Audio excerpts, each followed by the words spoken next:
Get ready to have your mind blown right now, first part of this session this week. Let's blow your minds. Let me give you something to think about. Bad salespeople lead with a pitch. Sounds something like this. Hey, Matt Easton, we help companies like yours save 30 to 40% on your advertising costs. Hey, Matt Easton, we can drop your costs that you're paying for your Google ads by 40% if I could just have 5 minutes of your time. Bad salespeople lead with a pitch. Good, not so great, good, maybe kind of good, salespeople lead with information. Hey, so one thing that we're seeing is costs per clicks have gone up quite a bit. They've gone up 30 to 50%, and the ability to really target in on the right customers, it's becoming more difficult with some rules changes that companies like Google and Meta are doing. Good salespeople will lead with information like that.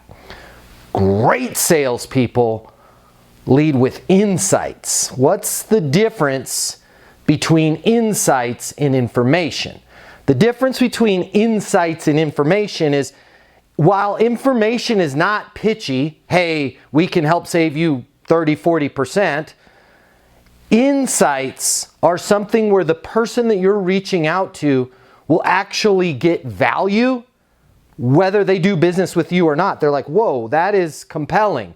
Insights are giving that person something to think about. Insights are personalized to them.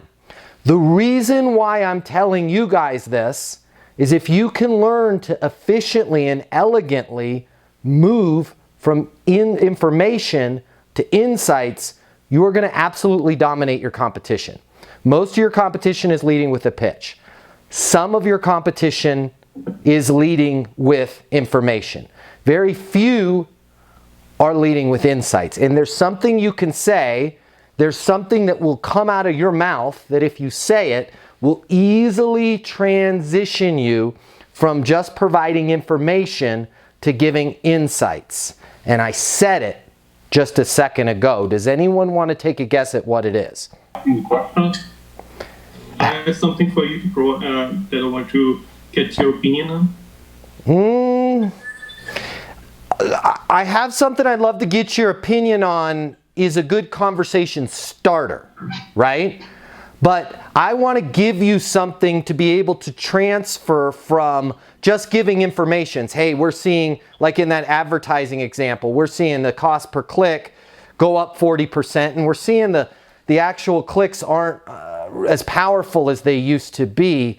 Now, the reason why I'm telling you this is if your company could get clicks at, say, 30 to 40% less, and those clicks were more targeted, they're more powerful, that might give you an opportunity while everybody else is reeling and trying to figure out what's going on with their advertising spend to really take some market share from your competition.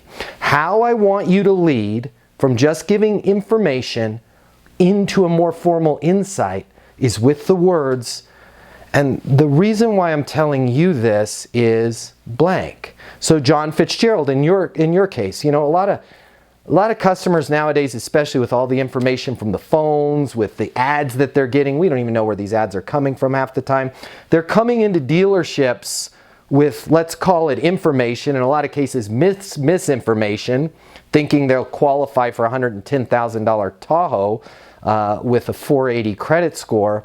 And what ends up happening is the sales reps at that store, they end up, takes them about 30, 40 minutes to figure out that person's not qualified and the person leaves. Now, the reason why I'm telling you this is if you guys could figure out a way within, say, 7 to 47 seconds of that customer having an interaction with the sales rep, of knowing exactly the precise inventory that they're qualified for, not only would you be able to shorten your sales cycle times by about 2 hours per vehicle, but your customer service is going to go way up. People are going to be more happy with the dealership. And a little secret weapon, your sales reps are going to be a lot happier. Have you guys ever had a good sales rep leave? Well, yeah, we have. Do you see how when I use the words, how it's so easy? And to start with your example, hey, John, it's Matt Easton, founder of Easton University. I've got an idea I wanted to get your opinion on. Can you call me on my mobile, 720-660-3202?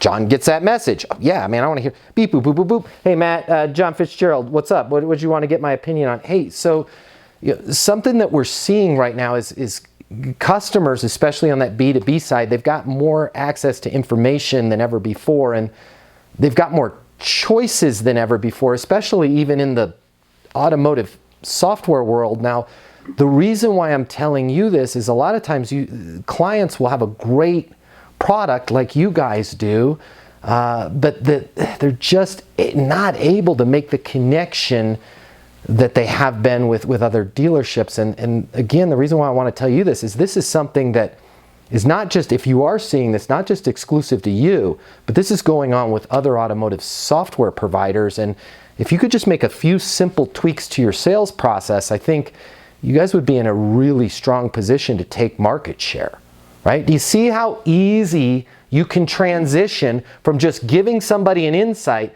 to now it's a personal conversation? The reason I'm telling you this is blank. Does that make sense?